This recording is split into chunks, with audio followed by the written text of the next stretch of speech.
Hey everybody, Captain B-Nard here with another very special shiny video, and you're about to see why, because after some very intense grinding, finally, yes, finally, I have just discovered a shiny Cryogonal. So I am really pumped up about this.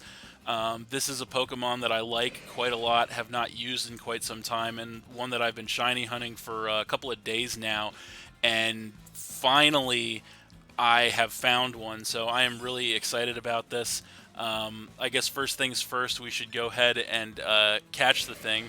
So, unlike the last shiny hunt, we are prepared for this one. So I do have Scissor on deck with a false swipe, which will obviously knock this thing down to 1 HP, which will make it a lot easier to catch. So yeah, we're going to go ahead and do that, and we should be able to tank an infinite number of hits from this thing.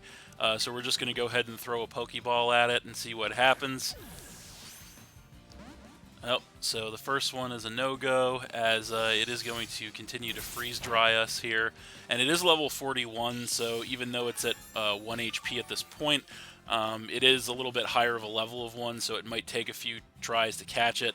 But we have enough balls that I'm not worried about it. So second Pokeball, and it's a no-go as well. So yeah, we can play this game all day with this thing, as long as eventually it does, in fact, stay in the Pokeball. So, and we do, if all else fails, have some Ultra Balls in the back pocket too. I would really like this thing in a Pokeball, just because the Pokeball is obviously the best kind of Pokeball, is the regular Pokeball, so hopefully we can actually get it. Nope, third try is a fail. And so, yeah, we're going to keep on trying. So, as we continue to try to get this thing in a Pokeball, I will just tell you guys that I have been grinding for this thing for quite some time now. A couple of days worth of grinding, I would say. And so I know a lot of people don't really like Cryogonal that much, but I do like Cryogonal quite a lot, actually. I do like the shiny quite a lot as well. It's not a ton different than the initial one, but it is different enough to the point that I think the differences are really cool. So the main difference, the main two differences, is that it has the. Hopefully, we'll get it here. Nope. I hate when the balls go to 3 shakes and then you don't get it. So that sucks. But yeah, we're just gonna keep on throwing Pokeballs, and hopefully, eventually, we'll get it. So. Not that time, unfortunately. We had an easy time with the shiny Lechonk, but that was a lower level, so I can understand that. So, but yeah, hopefully we can get it sooner rather than later. But yeah, there are some key differences with the shiny that I quite like. So the blue on the Pokemon is a much deeper, darker blue, which I think is really cool, and also the eyes are like an amber color as opposed to the standard blue on the regular one. So I think those differences make it look actually a lot cooler.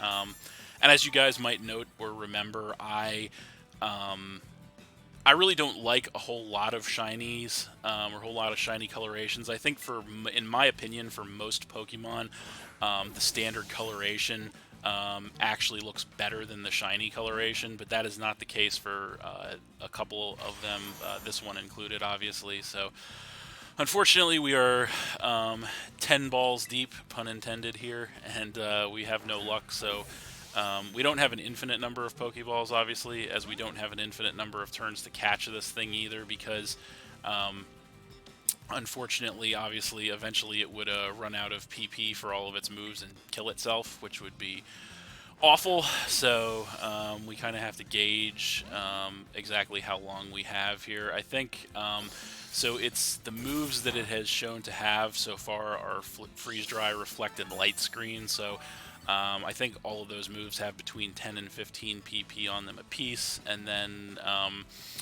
of course there are going to be there's one more move. So I'm thinking that we could probably run through every single Pokeball we have and still be safe with this thing until, and then it has Night Slash. Okay, so yeah, we should definitely be able to run through every single move, every single Pokeball that we have, and this thing should not be anywhere near using up all of its PP. Hopefully, it doesn't come to that, but because I really do want this thing in a Pokeball. I know it makes life a lot harder. There we go. Awesome. Got it. Sweet.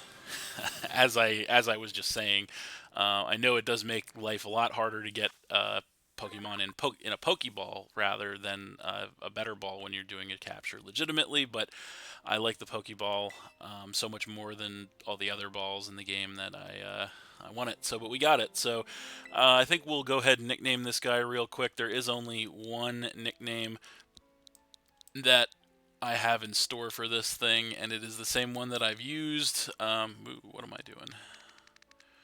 It is the same nickname that I used on my previous Cryogonal, and that is going to be a shout out to my favorite game series of all time, that being Crash Bandicoot. And if we have any Crash Bandicoot fans watching, you'll know what I'm talking about. The evil tiki mask is known or named as Uka Uka, so that is going to be what we're going to name it. And so there it is. Awesome. So there's the standard ones, as you can see, a whole bunch of them since we found an outbreak. And we're going to go ahead and check it out, see if it's any good. Probably not, but obviously we have ways of fixing that. So yeah, obviously it's not, but that's okay. So yeah, there it is. So just for the record, I did use the outbreak method combined with the shiny sandwich method in order to get this guy. So normally your odds of encountering a shiny Pokemon are a little under 1 in 4,100. I think it's like 1 in 4,096 are the exact odds of encountering a shiny Pokemon, which makes it still all the more crazy that we encountered that shiny Lechonk randomly.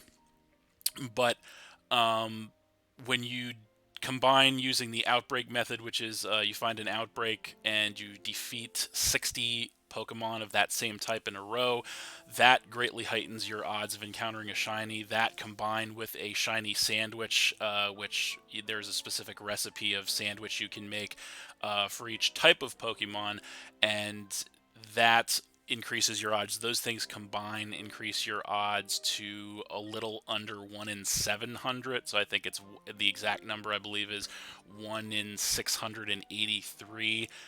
Now, if I would have the shiny charm, which I don't because I'm a bad student, I guess, at the academy, so I didn't finish the Pokédex. But the shiny charm would increase those odds a little bit more, but I just didn't complete the Pokédex because I never do. So, yeah, but we didn't need that. But yeah, and then of course, you guys who are shiny hunters will probably know the other thing you can do here is also you deploy and then recall your picnic, essentially, and that resets all of the Pokemon in the area. So that will greatly increase your encounter rate, and you'll be able to check a lot more of them. You know, in a shorter period of time, which is good because obviously that shiny sandwich is only going to last for 30 minutes. So, like I said, yeah, I spent a couple of days grinding to get this guy. It looks beautiful. I'm really happy about it.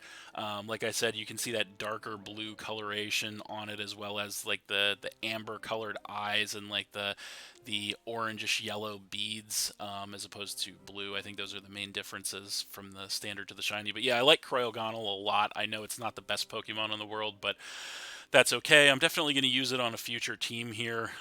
But yeah, I just wanted to make this video to show you guys the capture of my second shiny now here on Pokemon Scarlet and Violet. That is a shiny Cryogonal. So there you go. So yeah, that's it. Thanks for watching again, everybody. Hope you all enjoyed. Please hit that like button, leave a comment, and/or subscribe if you did enjoy, and stay tuned for more new videos in the future. So that's it, and we'll see you next time.